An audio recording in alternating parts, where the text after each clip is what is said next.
Hello, everyone. My name is Dennis Jackson, and I'd like to thank you for tuning into my speech. To start things off, I just want to give some background information on why this speech is important to me and significant to me. About 5 years ago, my father was diagnosed with type 2 diabetes, and I was diagnosed as pre-diabetic. And recently, my mother was diagnosed with type 2 diabetes as well. Diabetes is a disease that occurs when your blood glucose levels are too high, where the average is 80 to 120. And glucose is your main source of energy, and it comes from what you eat, how your body processes it. And in this speech, I'll be discussing how diabetes can affect your daily life and how you can also go about preventing it and causing a slower buildup of it and things like that.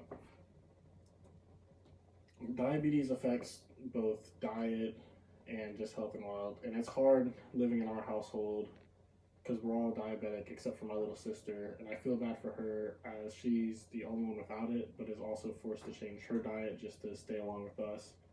But since finding out that our mom was diabetic, our diets have changed even more tremendously. We've been eating more vegetables, fruits, things like that, and also a lot of high fiber foods such as cereals and oats.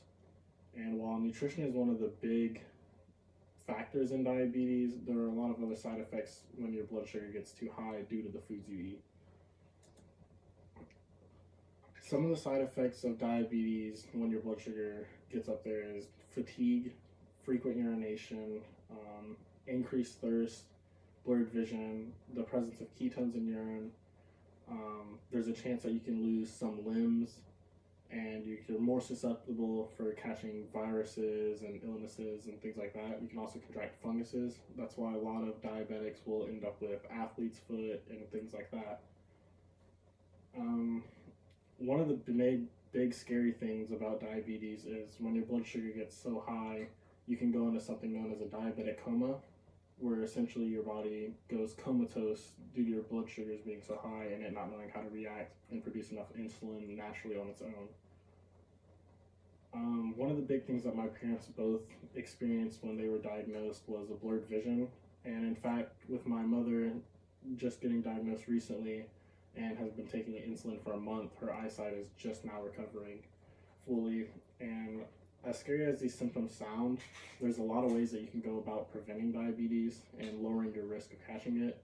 And one of the biggest things that you can do to combat diabetes is to just eat healthy, make sure you're not eating foods that are high in sugar, making sure you're getting your fruits and vegetables, and just keeping a well-balanced diet in general, making sure you're getting proteins, all of that in. Like I said, I was going to mention ways you can prevent it, and there's a lot of things that you can do, but the most basic is literally just eating right and, exercising. If you exercise an hour a day, and this doesn't have to be weightlifting or running, anything like that. It can be as simple as just going for a walk in the park, taking your dog for a stroll, hiking, getting out, maybe playing catch or something, just being active outside and getting out. To finish out my speech, I'd just like to recap on some of the big points that I hit, such as, healthy nutrition is the big key to the prevention of diabetes, because while healthy foods and sugar may not affect you directly for diabetes, obesity does.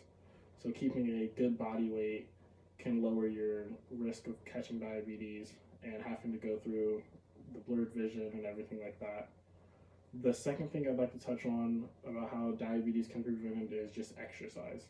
As I mentioned, just getting out and being active can lower your risk for diabetes.